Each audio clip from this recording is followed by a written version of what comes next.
সফল হতে গেলে শহরে ছুটতে হবে এমন কোনো নিয়ম নেই। যার গ্রামে একটু জমি আছে, একটা পুকুর আছে কিংবা সামান্য কিছু সম্পদ আছে, সে চাইলে নিজের ভাগ্য নিজেই কিন্তু বদলে দিতে পারে। গ্রামে থেকেও কিভাবে মোটা অঙ্কের টাকা মান্থলি ইনকাম করতে পারবেন বা নিজের সংসারকে আরও সুন্দর করতে পারবেন, ঘরে বসেও ইনকাম করা যায় সামান্য একটু পরিশ্রম আর ধৈর্য দিয়ে, সেই কথাটা কিন্তু আজকে আলোচনা করব। হ্যালো এভরিওয়ান, আসসালামু আলাইকুম। কেমন আছেন সবাই? আশা করছি দেশ এবং প্রবাস থেকে আমার যেসব আপুমনি ভাইয়েরা, আঙ্কেল আন্টিরা, ছোট্ট ছোট্ট সোনামণিরা যারা আমার ভিডিও দেখেন, ভালোবাসেন, সবাইকে জানাচ্ছি অনেক অনেক ভালোবাসা আর দোয়া। আপনাদের অশেষ দোয়ায় আমি আলহামদুলিল্লাহ আল্লাহর রহমতে অনেক ভালো আছি। তো যেসব আপুমনিরা ভাইরা আমার ভিডিও দেখেন, প্লিজ একটা লাইক দিয়ে দেবেন। আপনাদের একটি লাইক কিন্তু আমাকে অনেক বেশি উৎসাহ দেয় ভিডিও করতে। আর সেই সাথে যারা নতুন আছেন, সাবস্ক্রাইব করলে পরবর্তীতে আপনি আরও সুন্দর সুন্দর ভিডিও দেখতে পাবেন। তো আমার আপুমনি ভাইয়েরা গত ভিডিওতে কিন্তু দেখছেন যে আমি কিন্তু গ্রামে চলে আসছি। তো গত ভিডিওতে গ্রামের অনেক কিছু দেখিয়েছি। আজকে আমি আপনাদের কাছে শেয়ার করতেছি। দেখেন, গত কয়েকদিন আগে আমি যে এই যে চাল কুমড়া গাছটা দেখাইছি, এখানে কিন্তু ফুল আসছে এবং সাথে কিন্তু ফলও আসছে। মহান আল্লাহ যদি চান সব কিছুই সম্ভব। মরা গাছে তিনি নাকি ফুল দেন। এই গাছটা অযত্ন অবহেলায় আমরা তো থাকি না, তারপরও দেখুন আলহামদুলিল্লাহ ফুল আসছে এবং ফলও আসতেছে। তো যাই হোক, আমরা কিন্তু পরবর্তী দিন খুব সকালবেলা ঘুম থেকে উঠেই আমি বানাইতেছিলাম চিতই পিঠা। গতকাল রাতেই আমরা যখন আসি তখন হচ্ছে বাজার থেকে মুরগি নিয়ে আসছিল আফসানার আব্বু, সেটা আমি রান্না করছিলাম। তো সেখান থেকে বেশ কিছু মাংস আছে, ভাবলাম যে সকাল সকাল কি নাস্তা করব। অবশেষে আমার প্রতিবেশী কাকি বললো, চালের গুঁড়া আছে কাকি, সেটা দিয়ে আপনি চিতই পিঠা বা চিত পিঠা করে খান। তো আমার হচ্ছে অনেক শখ চিতই পিঠা খাওয়ার, সেজন্য আমি কিন্তু চিতই পিঠাই করতেছি। ভাবলাম চিত পিঠা অনেক সময় লাগবে, অনেকগুলো করতে হবে, চিতই পিঠাই করি। তো চালের গুঁড়াটা আমি হয়তো বা ঠিক করে গোলাতে পারিনি, এই জন্য চিতই পিঠা তেমন একটা ভালো। আসলে আমরা প্রতিদিনই রুটি খাই, আজকে ভাবলাম যে কি খাবো। তো আল্লাহর রহমত, আল্লাহ আমাদেরকে এটা মিলিয়ে দিয়েছেন, আলহামদুলিল্লাহ। কাকিকে অসংখ্য ধন্যবাদ। তো আপুরা, আমার বাড়ির চারিপাশে এত সুন্দর প্রকৃতি পরিবেশ, যেটা দেখলে কিন্তু খুবই মনটা ভালো হয়ে যায়। সেই সাথে আমার যেসব আপুমনি ভাইরা ভিডিও দেখেন, তারাও কিন্তু খুব পছন্দ করেন। প্রত্যেকটা ভিডিওতে আপনারা কিন্তু অনেক সুন্দর সুন্দর কমেন্টস করেন যে আপু আপনার বাড়িটা কোথায়, গ্রামের বাড়ি শহরে নাকি এটা শহরের কাছে নাকি একদমই গ্রামে। তো এই বাড়িটা অনেক সুন্দর, সবুজ শ্যামল। তো যেসব আপুমনিরা অনেক সুন্দর সুন্দর কমেন্টস করেন আমার এই বাড়ি সম্পর্কে, আমার ভিডিও সম্পর্কে, তাদেরকে জানাই অন্তরস্থল থেকে অনেক অনেক ভালোবাসা আর দোয়া। তো আপুরা, বাড়িতে আসলে কিন্তু অনেক কাজ থাকে। যখন আসি তখন হচ্ছে একদম দৌড়ে দৌড়ে আসি, এসেই কিন্তু সব কিছু এলোমেলো থাকে, গুছিয়ে ঠিকঠাক করে পরিষ্কার করে রান্নাবান্না করে খেতে হয়। আবার যাওয়ার আগেও কিন্তু অনেক পরিশ্রম করতে হয়। এই বিষয়টা যখন আমি গত ভিডিওতে বলি, তখন একটা আপু আমাকে খুব সুন্দর কমেন্টস করছে। আপু বলছে, হ্যাঁ সত্যি আপু, যারা দূরে থাকে তারাই বুঝতে পারে যে আসার পরে কতটা পরিশ্রম এবং যাওয়ার আগেও কতটা পরিশ্রম। তো এবার কিন্তু আমার ছেলে মেয়ে খুবই খুশি, কারণ ওদেরকে সবসময় নিয়ে আসি না, আমরা সকালে আসি রাতে চলে যাই, কিন্তু এবারে ওদেরকে নিয়ে আসছি একদিনের জন্য, তারা কিন্তু ভীষণ। আর একটা বড় খুশির খবর হলো, সেটা হচ্ছে পুকুরে মাছ ছাড়া হবে। পুকুরে অনেক পানি জমে গেছে, বর্ষার পানিতে পুকুর টইটম্বুর। তো যখনই শুনতে পারছি আমার ছেলে মেয়ে পুকুরে মাছ ছাড়া হবে, তারা কিন্তু ভীষণ এক্সাইটেড। ছোট ছোট পোনা আসবে, মাছ ধরবে, মাছ কোথায় ছাড়বে, নানান ধরনের প্রশ্ন তাদের। তারা সেই জিনিসটা দেখার জন্য কিন্তু অনেকক্ষণ ধরে অপেক্ষা করতেছে। তো আমার আপুমনি ভাইয়েরা যারা আমার ভিডিওগুলো দেখেন, তারা কিন্তু আমার এই বাড়ির সম্পর্কে সুন্দর সুন্দর কমেন্টস করেন এবং বাড়িটা ঘুরে ঘুরে দেখতে চান। তো যতটুকু সম্ভব আমি যখন আসি একটু দেখানোর চেষ্টা করি। আসলে সম্পূর্ণ কাজ তো এখনও হয়নি, যে কারণে আপনাদের হয়তো বা এতটা বেশি ভালো লাগবে না, তবুও অনেকে আইডিয়া। আমার আপুমনিরা সেটা হচ্ছে প্রতিবারে আমি যখন আসি তার আগেই হচ্ছে আমার প্রতিবেশী কাকিকে বলি যে গায়ের দুধ ফ্রিজে রাখার জন্য। তো সেই দুধগুলো আমরা নিয়ে যাই, কোনো প্রবলেম হয় না। কিন্তু এবারে আমরা বলতে পারি নাই, হুট করে চলে আসছি। আর আমরা হুট করে বাড়ি আসার জন্য সেজন্য কিন্তু দুধটাও ফ্রিজে রাখতে পারিনি, যে কারণে আমরা আজ যখন চলে যাব আমাদের দুধ তো নিতেই হবে।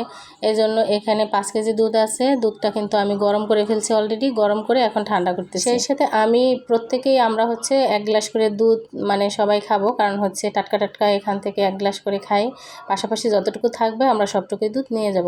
আর এদিকে আমি ভাত বসাই দিছি চুলায় আপুরে। এই যে দেখেন, রান্না করব অনেক কিছু রান্না করব। গতকালে রান্না করা আছে যেটুকু মাংস, সেটুকু বাচ্চাদের হয়ে যাবে। আর পাশাপাশি হচ্ছে আমি আশেপাশে থেকে কি রান্না করা যায় সেটা দেখব। আপুরা আসার পরে ছাদে যখন গেছি তখন দেখলাম যে বেশ কিছু কাঁকরোল গাছ, একদম সজনে গাছ বেয়ে উঠে গেছে এবং বেশ কিছু কাঁকরোলও ধরছে। তো যদি সম্ভব হয় ওটা পেরে আজকে আমি রান্না করব। তো আপুরা, আমি এখন একদিকে রান্না করতেছি, অন্যদিকে মাছ আসবে সেই টেনশনে বসে আছি যে কি কি তার লাগবে। বাকি হচ্ছে এইদিকে সমস্ত থালা থালাবাটি ধুয়ে ধুয়ে যেগুলো বাহিরে ছিল বা যেগুলো এখন বের করছি সব কিছু ধুয়ে ধুয়ে রাখতেছি, যেন একদম ভিতরে রেখে যেতে পারি। বাইরে থাকলে একটু একটু ধুলা পড়ে আর কিছু ব্যাং ট্যাং ঘরের মধ্যে ঘোরাঘুরি করে, যেগুলোতে ভীষণ নষ্ট করে, যেটা কিনা পরবর্তীতে আমার খুব খারাপ লাগে। এই জন্য ভাবছি সব কিছু ক্লিন করে থালাবাটি যা সব কিছু সুন্দর করে গুছিয়ে ভিতরে রেখে দেবো। পুরো ভিডিওর শুরুতেই যেটা বলছিলাম যে গ্রামে থেকেও আপনি কিন্তু মোটা অঙ্কের টাকা কিন্তু ঘরে বসেই ইনকাম করতে পারেন, একটু পরিশ্রম আর একটু ধৈর্য আর একটু মানে অলসতা দূর করা আর কি। যেমন ধরুন আপনার একটি পুকুর আছে, পুকুরে যদি আপনি মাছ চাষ করেন, মাছ কিন্তু প্রতিদিন আপনার দেখাশোনা করা লাগে না, শুধু মাছটা ছেড়ে দেওয়াটাই, একটু পরিষ্কার করা পাশে, তারপর হচ্ছে কিছু সার দেওয়া, কিছু মাছের খাদ্য দেওয়া, মাঝে সাঝে একটু খেয়াল রাখা কি হয় না হয়, এগুলো যদি আপনি করেন তাহলে কিন্তু এতটা পরিশ্রমের কিছু না, অথচ আপনি কিন্তু অনেক লাভজনক কাজ কিন্তু ঘরে বসেই আপনি করতে পারেন। এরপর ধরুন আপনার আঙিনায় আপনি অনেক কিছু চাষ করতে পারেন, হাঁস মুরগি করতে পারেন, একটা একটা করে গরু আপনি পালতে পারেন। একটা গরু এবছর সামনের বছর সেটা 2টা হবে 3টা হবে, এভাবে কিন্তু ছোট্ট ছোট্ট উদ্যোগ কিন্তু একদিন বড় একটা সফলতার গল্প হবে আপনার। তো যারা গ্রামে আছেন একটু জায়গা নষ্ট করবেন না, আপনারা প্ল্যান করে সামনের দিকে আগান। আরেকটা বড় কথা সেটা হচ্ছে যে ছোট্ট ছোট্ট উদ্যোগ কিন্তু আপনার সফলতার গল্প যেমন, তেমনি পৃথিবীতে বড় বড় অর্জনও একদিন কিন্তু ছোট্ট ছোট্ট পদক্ষেপ থেকেই শুরু হয়। তো আমার আপুমনি ভাইয়েরা যারা গ্রামে থেকে হতাশ, তাদেরকে একটা কথা বলবো, মনে রাখবেন অলসতা কিন্তু আপনাকে পিছিয়ে দেবে, কিন্তু আপনি যদি পরিশ্রম করেন দেখবেন সেই পরিশ্রমী মানুষকে এমন জায়গায় পৌঁছে দেবে যেখানে কিনা ভাগ্য হার মানে মাথা নত করে। হ্যাঁ, আপনার পরিশ্রম কথা বলবে, এটাই সত্যি কথা আপুরা। আর আপুরা এই যে দেখেন এই গাছটা প্রতিবারই দেখাই, অনেক বড় হইতেছে মাশাআল্লাহ, অনেক সুন্দর হয়েছে, কিন্তু এখনও ফুল আসে নাই। আর এটা ছিল মোরগ ফুল গাছ, এই যে এটা অনেক সুন্দর লাল লাল ফুল দেবে। পাশাপাশি আরও ছোটো ছোটো কয়েকটা ফুলের গাছ লাগাই দিছি বাড়ির সামনে, যেন দেখতে অনেক সুন্দর লাগে। আপুরা একটা জায়গা জঙ্গল অপরিষ্কার জরাজীর্ণ, সেই জায়গাটাকে সুন্দর করে আপনার ফুলে ফলে ভরিয়ে দেওয়ার জন্য কিন্তু একদিনে সম্ভব না। কেউ যদি মনে করে আমি অনেক টাকা খরচ করে একদিনে একেবারে বাড়ি ঘর সাজাই ফেলবো, একদিনে গাছপালা দিয়ে ভরে দিব, তাহলে কিন্তু তার অর্থ অপচয় হবে, সে লসে পড়ার সম্ভাবনা থাকবে। আপনার যা আছে ধৈর্য ধরে, টাকা কম খরচ করে একটু একটু করে ধৈর্য ধরে আপনি কিন্তু 1টা 2টা গাছ বাড়াবেন। এভাবে এভাবে আস্তে আস্তে করে কিন্তু প্রতিটা মানে জায়গা সুন্দর হয়ে উঠবে। তো আপুরা এই যে হচ্ছে দুধ, মানে দুধ জাল দিছি যে, তো ভাবলাম যে সবাই খাইছে আমিও 1 গ্লাস খেয়ে নেই। আর শহরে গেলে তো আসলে টাটকা দুধ পাওয়া যায় না, একদম খাঁটি দুধ পাওয়া যায় না, এটা ভেজাল থাকে শহরের দুধে। শহরের দুধ তেমন একটা আমরা খাই না। আর এই যে হচ্ছে আরেকটা পেঁপে গাছ, এই গাছটা হয়ে আছে এখানে, তো আমার হাজব্যান্ড হচ্ছে এখানে সুন্দর করে একটু পরিষ্কার করে দিল যেন পেঁপে গাছটা খুব সুন্দর করে বেড়ে উঠতে পারে। তো আপুরা আপনাদেরকে যেটা বলতেছিলাম যে আসলে মানুষের কিন্তু সবচেয়ে মূলধন হয়েছে তার পরিশ্রম। টাকা কিন্তু আমার কাছে মূলধন মনে হয় না, এটা পরের ব্যাপার। প্রথমত ইচ্ছা থাকতে হবে, আপনার পরিশ্রম করার মানসিকতা থাকতে হবে, তারপর হচ্ছে আপনি একটা কাজে নামবেন। পরে না টাকার প্রয়োজন, টাকা সেটা কম বেশি বড় কথা না। তো সবচেয়ে বড় কথা হয়েছে পরিশ্রম হচ্ছে আপনার মূলধন। আর পরিশ্রম কিন্তু সততা দিয়ে যদি আপনি করেন তাহলে কিন্তু একটা সময় ঠিকই আপনার সেই ধৈর্যের ফলটা খুব সুন্দর হবে, পরিশ্রমের ফলটাও কিন্তু খুব সুন্দর হবে। তো নিজের মাটিকে ভালোবাসুন আপুরা ভাইয়েরা, যারা আমার ভিডিওটা দেখতেছেন, নিজের যে মাটি আছে সেটাকে ভালোবাসুন, নিজের কাজকে সম্মান করুন। কারণ যে মানুষ নিজের মাটিকে মূল্য দেয় সেই মানুষ কিন্তু একদিন সম্মান, স্বাবলম্বিতা এবং সুখী জীবনের অধিকারী হয়। গ্রামের মাটি মানে শুধু ফসলেই দেয় না, সঠিকভাবে কাজে লাগাইতে পারলে সেই মাটি কিন্তু স্বপ্ন, সম্মান, আপনার জীবনকে কিন্তু সুন্দর করে দেবে আপুরা। তো আপুরা বললাম না, গ্রামে আসলে যেমন গোছাতে হয়, যাওয়ার আগে গোছাতে হয়, আসার পরে গোছাতে হয়, তেমনি আবার দেখেন কাপড় চোপড়ও ধোয়া, এগুলো নোংরা কাপড় চোপড় সকাল সকাল কিন্তু এগুলো ছাদে দেওয়া হয়েছে যেন শুকিয়ে যায়, আমরা যাওয়ার আগেই যেন শুকায়। তো ছাদে চলে আসার একটা উদ্দেশ্য বললাম না, যে ছাদে এই যে সজনে গাছের মধ্যে কাঁকরোল গাছ হয়ে আছে, তো দেখলাম বেশ কিছু কাঁকরোল ধরে আছে, আমার হাজব্যান্ডে আমাকে দেখাইলো যে দেখো কাঁকরোল, তো এই কাঁকরোলগুলো নিব আর এটা হচ্ছে ভাজি করব এখন আমি। আর আপনারা দেখেন এগুলো দেখে আমার এতই ভালো লাগে, এতই ভালো লাগে, আল্লাহর কি রহমত দেখেন, মানে কি বলবো, ভাষা খুঁজে পাচ্ছি না। আল্লাহর মানে সৃষ্টিকে আসলে এতটাই আমরা মানে স্বীকার করি বা সম্মান করি যেটা বলার মতো না। আল্লাহর অনেক রহমত, আলহামদুলিল্লাহ, আল্লাহর কাছে হাজার শুকরিয়া। সেটা হয়েছে এমনিতেই অনেক কিছু হয়ে থাকে, আর আমরা যদি সেখানে একটু পরিশ্রম করি, বলেন কোনো কিছু কম হয়? কোনো কিছুরই কম হয় না। তখন কিন্তু হতাশাটা চলে যায় আমাদের মধ্যে, যে হ্যাঁ কাল কী খাবো, পরশু কী খাবো, পরের দিন কী খাবো, এভাবে কিন্তু আর হতাশা থাকে না। কারণ যা আছে তাতেই আমাদের সব কিছুতেই কিন্তু গুণাগুণে ভরপুর। তো আপুরে একটু পরে আমাদের পুকুরে মাছ ছাড়বো, সেই দৃশ্যটা আপনাদের দেখাবো। তো তার আগে বলি, ছোট্ট ছোট্ট পদক্ষেপ নিন আপুরা, আপনারা যারা আমার ভিডিও দেখতেছেন ছোট ছোট পদক্ষেপ নেন। হয়তো আজ কষ্ট হবে আপনাদের, যে হ্যাঁ এত পরিশ্রম ভালো লাগে না। আমি জানি যে কথা বলাটা অনেক সহজ, করাটা অনেক কঠিন। কিন্তু বিশ্বাস করেন আপুরা, আমি যেগুলো করি, যেগুলো করে আসছি, যেগুলো আমি করতে চাই, সেগুলোই আপনাদের সাথে শেয়ার করি। বানোয়াট কিছু বলি না। আমার ভিডিওতে যা দেখবেন, আমি যতটা পরিশ্রম করি তার চেয়ে কম বলি, আপনাদের কম দেখাই। তো আপনারা কথা বলতে বলতে এই যে দেখেন সজনে কচি কচি কিছু পাতা নিলাম, কারণ আমার এত পছন্দ এগুলা। আমি যখন জানি যে এটা 200টার উপরে উপকার, সজনে পাতা এত উপকারী, তো সেই জন্য এটা হচ্ছে মহা ঔষধ। একটু ছোটো ছোটো পাতা আমি হচ্ছে ভর্তা করার জন্য নিয়ে যাচ্ছি, কচি কচি পাতা। কাঁকরোলগুলো পারবো, তার আগে কচি কচি পাতা কিছু নিয়ে নিই। তো একটা বাস্তব উদাহরণ দেয় আপুরা, সেটা হচ্ছে আমার ইউটিউব চ্যানেল নিয়ে। যেই চ্যানেলটা যখন আমি ওপেন করি, শখের বশত করি আপুরা, মানে ভালো লাগার জন্য করি, যে হ্যাঁ সময় কাটাবো, ভালো লাগবে, অন্যের ভিডিও দেখি বসে বসে, নিজেরটাও মানুষ দেখুক। তো যখন জানতে পারি যে এখান থেকেও ইনকাম হয় বা এখান থেকে ভবিষ্যতে ভালো কিছু করা যায়, বিজনেস করা যায়, ফিউচার আছে, অনলাইনে কিন্তু অনেক বিজনেস করা যায়। একটা চ্যানেল থাকলে আপনারা যখন অনেক বেশি পরিচিতি মানে আমাকে দিবেন বা আমি পরিচিতি লাভ করব, দেখা গেছে মানুষ চিনবে, জানবে, আপনারা আমাকে ভালোবাসবেন, তখন কিন্তু আমাকে বিশ্বাস করবেন। আমার প্রতিটা কাজকর্ম আপনারা দেখেন, প্রত্যেক দিনের গল্প শুনে যখন আমাদের মানে আমার উপর আপনাদের একটা বিশ্বাস অর্জন হবে যে হ্যাঁ আমি ভালো, সঠিক, তখন কিন্তু আপনারা দেখা গেছে আমি যদি কোনো প্রোডাক্ট নিয়ে কাজ করি, ইতিমধ্যে আমি কিন্তু কিছু কাপড়ের কাজ করছি, সেটা মূলধনের জন্য হোক বা সময়ের জন্য হোক, আমি কিন্তু ওই কাজটাকে সামনের দিকে আগাইতে পারতেছি না। তো ইনশাল্লাহ ভবিষ্যতে আরও প্ল্যান আছে, ধীরে ধীরে করব, সময়ের ব্যাপার। তো যে কারণে আমার যদি চ্যানেলটা অনেক বেশি বড় হয়, আপনারা অনেক মানে ভালোবাসার মানুষ হবেন, পরিবারের সদস্য হবেন, তখন কিন্তু যে কোনো একটা ছোটো একটা বিজনেস নিয়ে যদি আমি স্টার্ট করি, একটা প্রোডাক্ট নিয়ে যদি কাজ করি, আপনারা কিন্তু ভালোবেসে সেইটা ব্যবহার করার চেষ্টা করবেন, যে আপুকে হেল্প করি, ভালোবাসি। আমার উদ্দেশ্য এটাই যে ঘরে বসে আমরা কিন্তু মোটা অঙ্কের টাকা ইনকাম করতে পারি অনেকভাবে আপুরা। শুধু একটু ইচ্ছা, লজ্জা ভেঙে আমরা কাজটা করব, ধৈর্য ধরব, পরিশ্রম করব। তো আমরা অনেকেই ভাবি করব করব, আজকে করব, কালকে করব, পরশু করব, আর কিন্তু করা হয় না আপুরা। সেই জন্যই কিন্তু অনেকে আর এই কাজগুলো করতে পারেন না, কারণ একটা মানুষের মোটিভেশন থাকে 3 দিন। আপনি আমার এই ভিডিও দেখছেন, কথা শুনছেন, আপনার ভিতরে 3 দিন মোটিভেশন থাকবে। 3 দিন পরে কিন্তু আপনি এটা ভুলে যাবেন। তো সেই মোটিভেশন ধরে রাখার জন্য আপনাকে কিন্তু রেগুলার এরকম মোটিভেটেড ভিডিও দেখতে হবে, যে মোটিভেশন যে মানে দেয় যারা, যে কথা বলে, তাদের ভিডিওগুলো আপনাকে দেখতে হবে। যে হ্যাঁ আপনার ভিতরের সেই শক্তিটাকে ধরে রাখার জন্য, গাড়ির চলার জন্য যেমন গ্যাস মোবিল দরকার, আপনারও কিন্তু দরকার। কি দরকার? কাজ করার ক্ষমতা দরকার, মনের ইচ্ছা দরকার, মানসিকতা দরকার। সেটার জন্য ভালো ভালো পজিটিভ জিনিস দেখতে হবে। এখন তো চারিদিকে নেগেটিভে ভরে গেছে। তারপরে এই যে দেখেন পুকুরে পানি, বললাম না টইটম্বুর হয়ে গেছে বর্ষার পানিতে, এখানেই মাছ ছাড়া হবে। চারিদিকে অনেক জঙ্গল, অনেক পরিষ্কার করতে হবে আপুরা, অনেক ব্যয়বহুল। আলহামদুলিল্লাহ, তারপরও মানে আল্লাহর অনেক রহমত যে হ্যাঁ আমরা মাছ ছাড়বো, এবং আল্লাহর যদি ইচ্ছা থাকে সব কিছুই ধীরে ধীরে পরিষ্কার হবে। বললাম না একদিনেই কিন্তু সব কিছু সম্ভব না। কেউ যদি মনে করে যে একদিনেই আমি সব কিছু করে ফেলবো, একদম চারিদিকে মানে সব কিছুতে পরিপূর্ণ থাকবে, তাহলে আপনার অর্থ অপচয় বেশি হবে।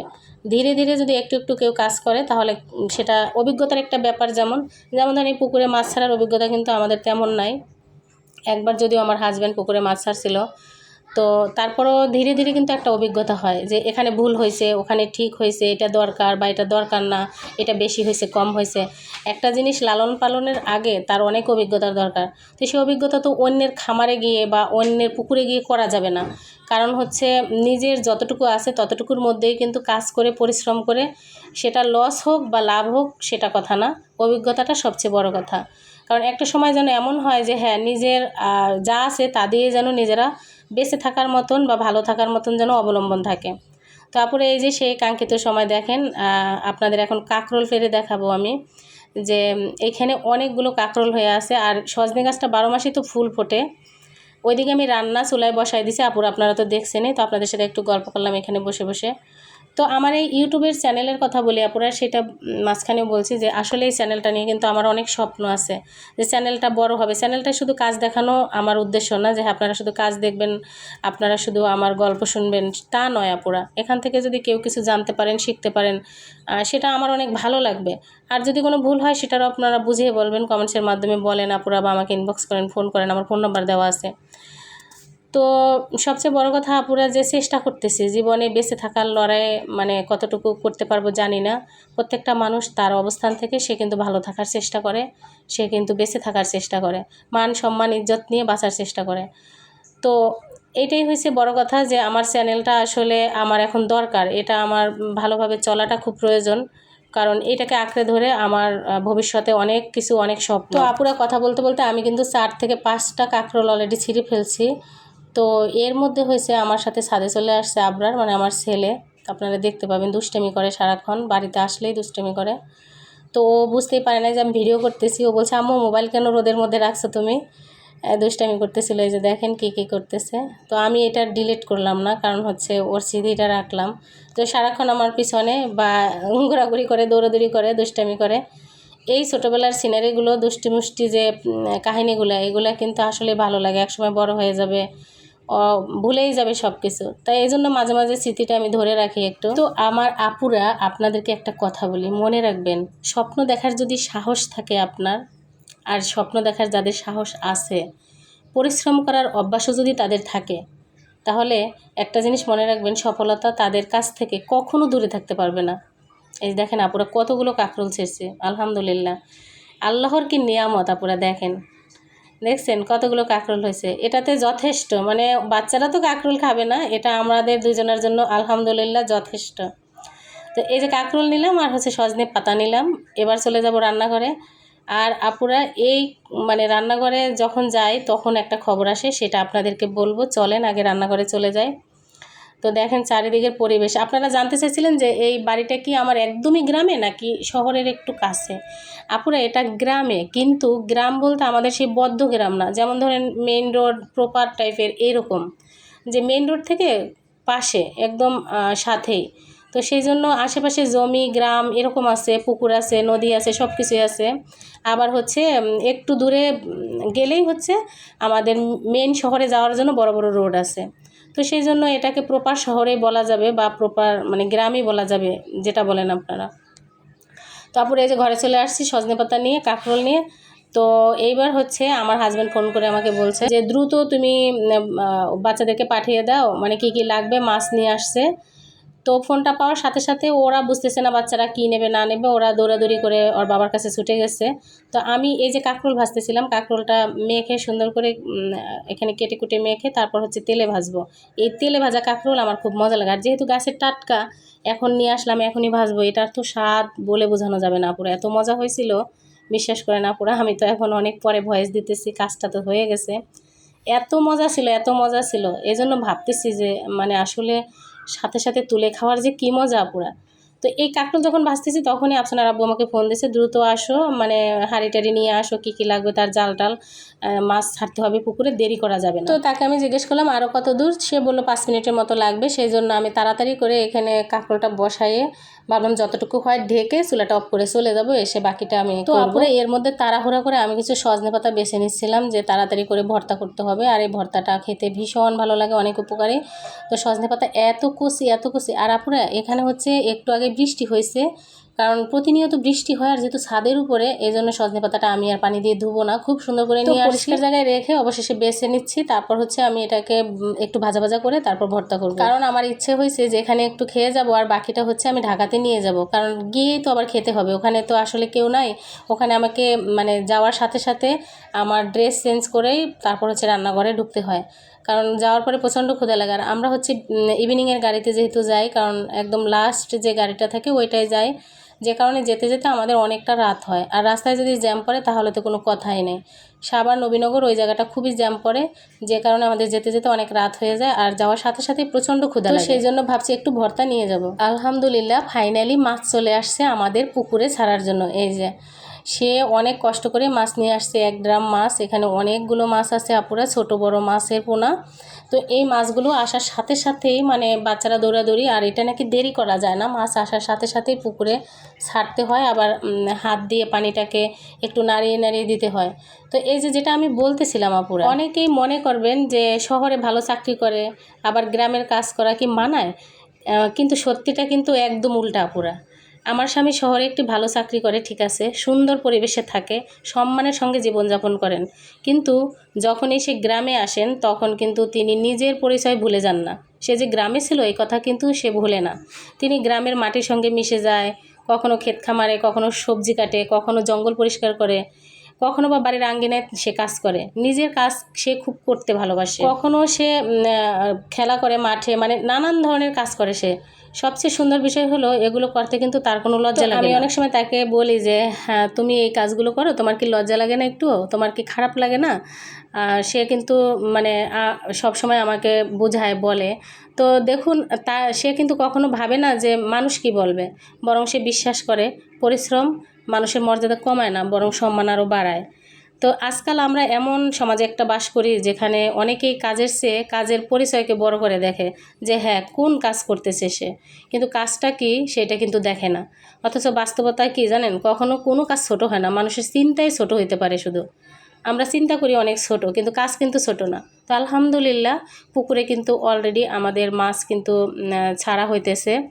আল্লাহর রহমত থাকলে মাছগুলো কিন্তু সুন্দরভাবে বেড়ে উঠবে। আপনারা অনেক বেশি দোয়া করবেন, কারণ এটা কিন্তু আমাদের বাণিজ্যিকভাবে ব্যবসার জন্য না, এটা ভালো লাগা, ইমোশন, এটা কাজ শেখা, এটা হয়েছে একটা বাচ্চাদেরকে, এই যে আমার বাচ্চারা যে এত আনন্দিত হইতেছে, এত খুশি হইতেছে, এই ভালো লাগা থেকে কিন্তু আমাদের এই পুকুরে মাছ ছাড়া। আর একটা কথা বিশ্বাস করুন আপুরা, আমিও চাই আমার হাজব্যান্ড মাটির সাথে মিশুক, তার অস্তিত্ব না ভুলে যাক, তার গ্রামকে সে না ভুলুক, সে তার যে ছোটোবেলার শৈশব, বাবা মা, তার আত্মীয় স্বজন বা এই গ্রামের পরিবেশ প্রকৃতি কিভাবে চলছে সেইটা যেন সে না ভুলে। এটা আমার কাছে অনেক বেশি ভালো লাগে। আর এটার পাশাপাশি আমার সন্তানও কিন্তু এটাই শিখতেছে, যদিও শহরে বড় হয়েছে, ওখানে জন্ম নিয়ে বড় হইতেছে, তারপরেও কিন্তু আমি চাই আমার ছেলে মেয়ে গ্রামের মাটির সাথে মিশুক, একদম ন্যাচারাল পরিবেশের সাথে মিশুক। তো আপুরা, গ্রাম কি শুধু আয় করার জায়গা? আমার মনে হয় না। এটি শরীরকে সুস্থ রাখে, মনকে অনেক নির্মল পরিবেশে প্রশান্ত রাখে, মানুষকে ব্যস্ততার সঙ্গে যুক্ত রাখে। মাটির গন্ধ, গাছের ছায়া, নিজের হাতে কাজ করার আনন্দ, এসব কিন্তু বিলাসবহুল জীবনের চেয়েও অনেক অনেক বেশি আনন্দদায়ক। তো এগুলো কিন্তু টাকা দিয়ে কেনা যায় না আপুরা। আমার মনে হয় আমাদের সবারই মানসিকতা থাকা উচিত। আপনি যদি ডাক্তার হন, ইঞ্জিনিয়ার হন, শিক্ষক হন বা চাকরিজীবী কিংবা ব্যবসায়ী হন, যাই হন না কেন, নিজের বাড়ির কাজ নিজে করা, নিজের জমিতে ধান চাষ করা, গাছ লাগানো, মাছ চাষ করা, হাঁস মুরগি পালন করা, নিজের কাজ নিজে করা, গ্রামের উন্নয়নের কাজে যদি আপনি হাত লাগান, এটা কখনোই লজ্জা হতে পারে না। আমি বিশ্বাস করি যে মানুষ কলম ধরতে পারে, যেই হাত দিয়ে আমার হাজব্যান্ড অনেক নামি দামি কাজ করে, সে কিন্তু আবার কোদাল ধরতেও পারে। সে মানুষ অফিসের দায়িত্ব পালন করতে পারে, সেই মানুষ নিজের মাটির জন্য কাজ করতে পারে। আপনাদেরকে আরেকটা চরম সত্য কথা বলি, সেটা হচ্ছে যে মানুষটা নিজের শিকড়কে আঁকড়ে ধরতে চায়, নিজের অস্তিত্বকে ভালোবাসতে চায়, তার ইতিহাসকে না ভুলতে চায়, সেই মানুষ তার জীবনে যতই ঝড় আসুক আপু, সে কখনো মানে সেই ঝড়ে তাকে কখনোই ভেঙে ফেলতে পারবে না। তো আপুরা, এই যে দেখেন একটা মাছ কিন্তু মানে অল্প অল্প মারা গেছিলো, আমার ছেলেটা খেলতে খেলতে মাছটা পুরোটাই মারা গেছে। এটা আর পুকুরে দেওয়া যাবে না, কারণ ও মরে গেছে। ও এটা নিয়ে অনেক খেলা করছে এতক্ষণ। তো অনেক ছোট বড় মাছ ছিল, আর এই মাছটা অবশেষে ও বাড়ি নিয়ে আসছে খেলার জন্য, পরে বিড়ালকে দিছে। আর এই যে একটা খরগোশ ছিল, কিউট খরগোশ। ভিডিওর প্রায় কিন্তু শেষ প্রান্তে চলে আসছে আপুরা। অনেক ভালো থাকবেন। অনেক লম্বা ভিডিও ছিল, গ্রামীণ ভিডিও তো একটু সিনারি দেখাতে গেলে আসলে অনেক কিছু ক্যামেরাবন্দি হয়ে যায়, যেটা ডিলিট করতে ভালো লাগে না, মনেও চায় না। তো যারা ভালোবাসেন, যেসব আপুরা আমাকে পছন্দ করেন, আমি জানি বসে বসে ভিডিওটা দেখছেন, আপনাদের জন্য অফুরন্ত ভালোবাসা রাখছি। সবাই অনেক ভালো থাকবেন। আর আপুরা যদি গ্রামের পরিবেশে গ্রামের যেতে চান, তাহলে আপনারা ধীরে ধীরে আগান। হুট করে দরকার নেই যে অনেক 20 লাখ টাকা হয়েছে, 30 লাখ টাকা হয়েছে, হুট করে অনেক কিছু করে ফেলছি, এরকম দরকার নেই। আমার পরামর্শ থাকবে, আপনার 20 লাখই থাক, আপনারা এখন যেটা আছে সেটা থেকে অল্প অল্প অল্প অল্প করে আপনারা গ্রামের পরিবেশটাকে ঠিক করেন, এবং খুবই ভালো একটা পরিবেশে আপনারা বসবাস করেন। তো সবশেষে আপুরা একটা কথা বলবো যাওয়ার আগে, যে মনে রাখবেন পদবি কিন্তু মানুষকে বড় করে না, আপনি কোন বংশের মানুষ সেটাতে আপনার বড় করবে না। মানুষকে বড় করে তার চরিত্র, তার বিনয়, তার পরিশ্রম। আজকের ভিডিওর একদম শেষ প্রান্তে ভালো থাকবেন। আল্লাহ হাফেজ।